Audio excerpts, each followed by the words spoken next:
Bonjour et bienvenue, voici notre tour d'horizon économique, géopolitique, sanitaire et boursier. Nous sommes le mercredi 10 février et pour comprendre comment tourne la planète finance, c'est sur la bourse au quotidien et l'épisode du jour s'intitulera Rien n'arrête la machine, mais la machine CAC, elle, est arrêtée.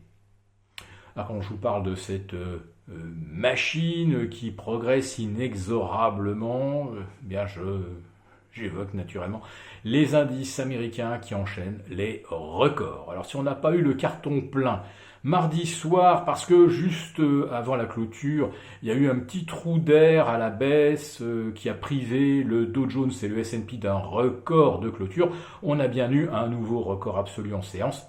Et alors le Nasdaq et le Russell 2000, eux, ont pulvérisé leur record. Pour le Russell 2000, je ne sais plus si on en est à 7 ou 8 consécutifs.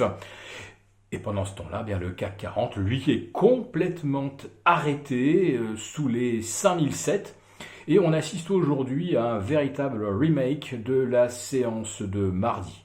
Et quand je parle de remake, c'est vraiment un copier-coller, ce qui prouve donc que le marché parisien et l'Eurostoxx d'ailleurs sont coincés dans ce qu'on appelle des patterns. En fait, ce sont des scénarios algorithmiques. Alors le CAC 40, le DAX, l'Eurostoxx aujourd'hui, c'est camisole algorithmique comme la veille, mais justement, une camisole algorithmique, ça se programme. Alors vous me direz, mais quel est l'intérêt de stopper l'évolution du CAC, du DAX, alors que ça flambe de l'autre côté de l'Atlantique? Bien, tout simplement parce que de l'autre côté de l'Atlantique, vous avez des gens qui achètent des calls Nasdaq, Russell 2000, et vous n'avez pas seulement les calls trimestriels, vous avez aussi maintenant des échéances hebdomadaires. Et bien en Europe, là par contre, les calls, eux, sont mensuels et trimestriels. Et dans ce cas, eh bien, on a intérêt à encaisser la valeur temps. C'est-à-dire que on vend des calls, des puts, et on parie sur la stagnation du marché pour encaisser la prime. Et en fait, le CAC 40 et le DAX sont relativement étroits, même par rapport au Russell 2000 désormais, vu le chiffre d'affaires qui s'y traite chaque jour. Donc on peut très facilement, avec peu de moyens, encadrer littéralement les évolutions du CAC depuis 48 heures entre 5685 et 5695. Allez, 5007 et 14000 pour le DAX. Donc, d'un côté, on joue l'effondrement de la valeur temps et on fige les indices. Et avec la prime qu'on encaisse sur les indices européens, et bien avec cette prime, on se paye des calls sur le Nasdaq et sur le Russell 2000. Et là, on achète pour faire grimper justement les indices, créer ce qu'on appelle une sorte d'effet de gamma, car plus ça accélère, plus la volatilité sur les options augmente, et plus ceux qui sont vendeurs d'options justement en couverture de leurs contrats à terme sont finalement obligés de les racheter parce que ça va trop vite.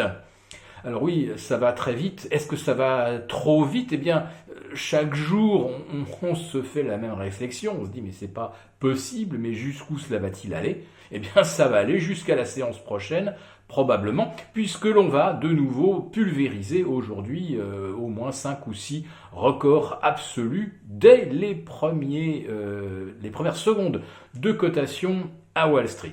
Alors on a eu un chiffre d'inflation aujourd'hui aux États-Unis, inflation nulle hors pétrole énergie en janvier, nulle au mois de décembre. Pas de quoi alimenter effectivement les spéculations sur des poussées inflationnistes imminentes. Mais pour les marchés obligataires US, pour l'instant, ça reste relativement stable autour de 1,15 et 1,95 sur le 30 ans. Autrement dit, c'est vrai qu'à 6, 9, 12 mois, on ne voit pas l'inflation, mais au-delà de 2024, on commence véritablement à parier dessus. Sauf que, avec un pétrole au-delà des 57,80 et 61,5 sur le Brent, entre le coût de l'énergie, le coût des carburants, le coût du fuel de chauffage, le CPI, c'est-à-dire l'indice des prix de février et de mars, ne ressemblera certainement pas à celui de janvier.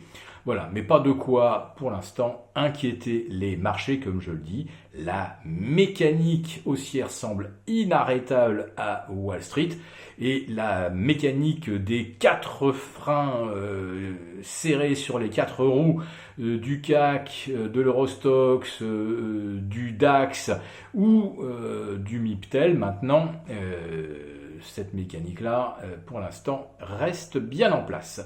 Si cette vidéo vous a plu, n'hésitez pas à nous mettre un pouce. On vous retrouve demain pour notre live avec nos abonnés premium. Très bonne fin d'après-midi.